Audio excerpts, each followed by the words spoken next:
Kosova duket se është në rrugën e saj pa krye asnjë dritë jeshile për zgjidhjen apo daljen e vendit nga ky ngërç politik dhe po ashtu po shohim që tensionet apo niveli i intensitetit dhe i diskursit është rritur pam sot, i cili ishte qëndrimi i Ramush Haradinaj, i quajti mashtrues në mënyrë të drejtë për drejtë Albin Kurtin dhe po ashtu Albin Kurti, i cili i quajti kundërshtarët e tij politik nomad, sepse sipas tij ishin ata arsye pse gjithçka po shkonte kështu siç po shkonte në kuvend. Kam kënaqësi të lidhem në këtë komunikim të drejtë për drejtë me analistin politik Adri Nurellari. Adri, përshëndes, shumë faleminderit për kohën, mirë se erdhe në Ballkan Update. Tani, një pyetje të parë kam për këtë retorikën politike që duket se nxorri kryet përsëri sot në Prishtinë. Nënvizuam pak atë se çfarë tha zoti Ramush Haradinaj, i cili e quajti në mënyrë të drejtë për drejtë Albin Kurtin si mashtrues dhe nga krau tjetër Kurti i quajti kundërshtarët e tij politik nomad. Çfarë po ndodh? Është e kuptueshme në fakt që tensionet janë rritur pas dështimit të 34-të.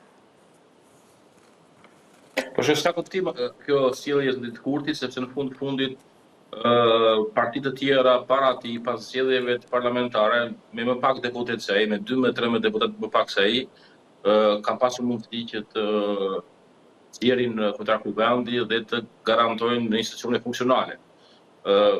Kështu që ky është problemi dhe mangësia dhe pavësia e tij që të sigurohet nëpërmjet dialogut një mirëkuptim, një konsensus, në fundit votat që ka marrë ai nuk i garantojnë që të imponohet të gjithëve, siç ka ndodhur në zgjedhjet e 2021-shit.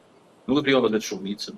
Dhe i duhet që të mësojë rregullat e demokracisë, që ne kuptojmë arritjen e konsensusit, mirëkuptimit dhe në fundit që të mund të bind, të josh ose të nxis partnerë potencial të tjerë, sepse kjo është demokracia. Parlamentarizmi për të punë është për dialog, për kompromis, për konsensus, për të bërë të mundur bashkëjetesën në një diversitet, në përplasje opinionesh e qëndrimesh dhe interesash, por prapë me frymën e arritjes së konsensusit dhe kompromisit. Pra zoti Kurti faktikisht është duke shkelur parimet bazike të demokracisë, që ne kuptojmë të kërkojnë që ai të mund të ndërtojë një frymë bashkëpunimi dhe mirëkuptimi dhe të nëpërmjet saj të garantojë vetes, po themi, një legjislaturë të re. Po, ndërkohë, partnerët janë duke kërkuar vazhdimisht një pa diskutim, një partner nga krau tjetër të besueshëm dhe serioz. E sjell këtë në vëmendje dhe për shkak të, po themi, ujrave që trazoi në Kosovë presidenti i Shtetit Bashkuar të Amerikës Donald Trump. Ai në fakt pati një reagim kryesisht për atë se çfarë po ndodh mes Izraelit dhe Iranit apo konflikte të tjera, po ndër të tjera i përmendi edhe rastin e Serbisë dhe Kosovës, duke rikthyer të njëherë vëmendjen tek rajoni. A do duhet që politika në Kosovë të ketë antenat e ngritura sepse gjithë zhvillimet ndërkombëtare janë një dinamik të fortë dhe do duhet i lëri mënjan përgjegjësitë apo po themi më mirë të lëri mënjan gjithë interesat personal për të hapur syt në atë se çfarë po ndodh në arenën ndërkombëtare, është moment i rëndësishëm. Po kjo është e vështirë pritet nga Kurti, kur Kurti është i paaftë si të ndërtojë dialog, bashkëpunim, mirëkuptim, konsensus, bëj ujiti me partitë shqiptare. Imagjino tani sa është i aftë ai që të bëjë një ujiti dhe të vazhdojë dialogun me serbët. Domethënë është pak interpretarë keq, por ky është manifestimi tipik i një sjelljes së njeriu që ka mentalitet leninist, totalitar dhe këto që mendon ndryshe, thyen ndryshe, beson ndryshe ose ka interesa të ndryshme, ai e konsideron si armik. Dhe për këtë aspekt është shumë i rrezikshëm faktikisht, jo vetëm se është një dështim total për sa përket mbajtjes së premtimeve elektorale që ka pasur, por sepse me sjelljet e veta ai është konfliktuar me të gjithë, është konfliktuar aq keq, madje edhe me partnerët që ka pasur koalicion vet, domethënë zoti Kurti nuk u merr dot as votat e partnerëve të pakicave jo serbe për të siguruar shumicën. Shikojmë që që shkohet në seanca ka gjithmonë pak deputet, pra zoti Kurti ka problem me të gjithë, nuk ka probleme vetëm me serbët ose me opozitën. Ai ka hyrë në konflikte, është përplasur me qeverisë civile, këto i për shkak të përplasjes me sindikatat, me mediat e pavarura, jo më kot Kosova ka rënë vendi me rënien më të madhe të lëvizjes së mediave sipas Reporters Without Borders. Ka pas probleme me drejtësinë, ende refuzon, ka kaluar 7 muaj që të shkojë në prokurori. Është konfliktuar me partnerët ndërkombëtar, jemi vetëm i vend bashkë me Bielorusinë dhe Rusinë që kemi sanksionet, ndërkohë që vendet e tjera janë përfituar nga fonde, nga asistencë, Kosova humbet 100 milion euro në kosto oportune për këtij izolimi. Edhe që më rëndësishme ka dëmtuar edhe raportet me Shtetet Bashkuara të Amerikës. Kujtoj që zoti Kurti ishte ai që e quante shtëpinë e bardhë që drejtohej nga Trumpi asaj kohe, sikur aty e prisnin stikat mbi harta. Ishte zoti Kurti asaj kohe që thoshte se neve nuk kishim nevojë për Amerikën sepse ishim në kontinent evropian dhe nuk ishim në Meksik.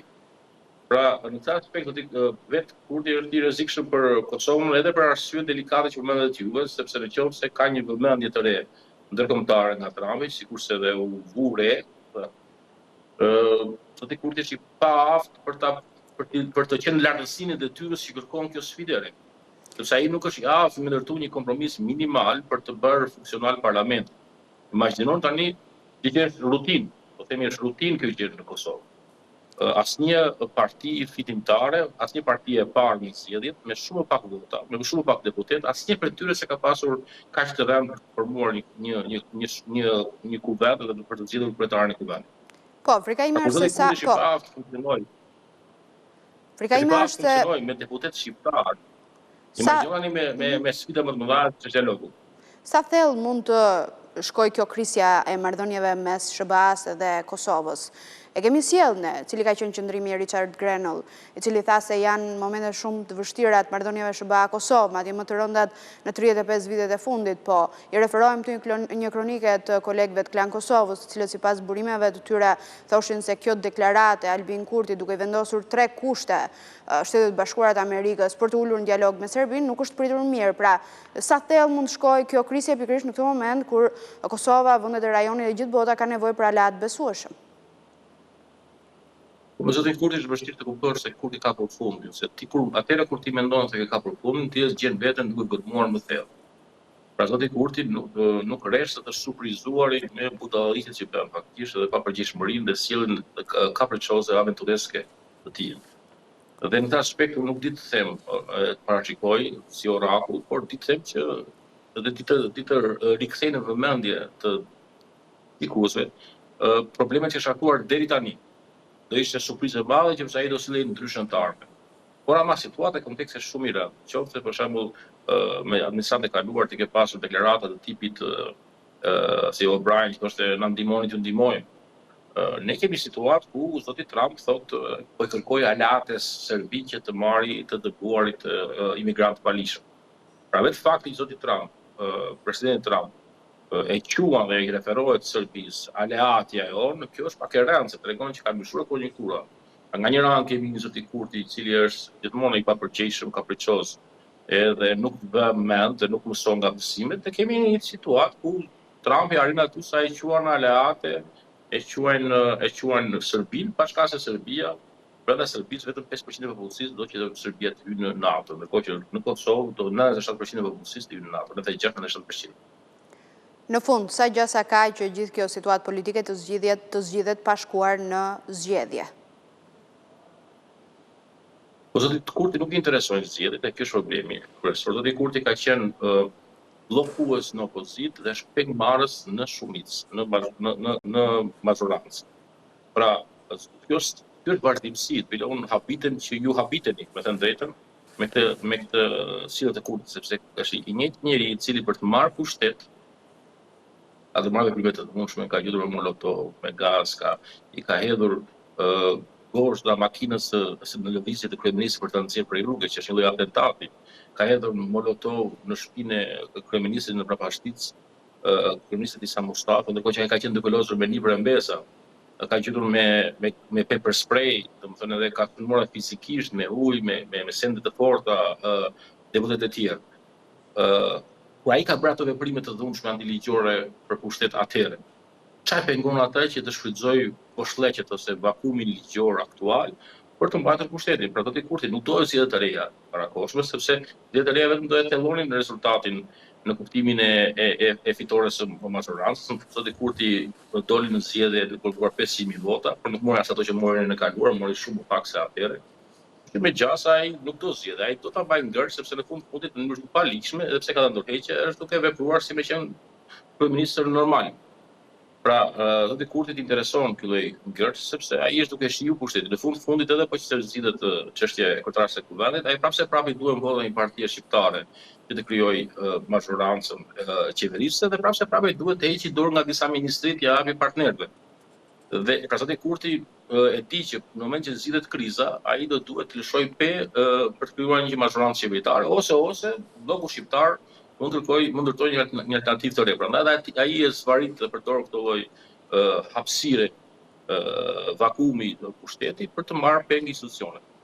Adrit, falenderoj shumë për kohën. Përshëndes. Faleminderit, Nancy.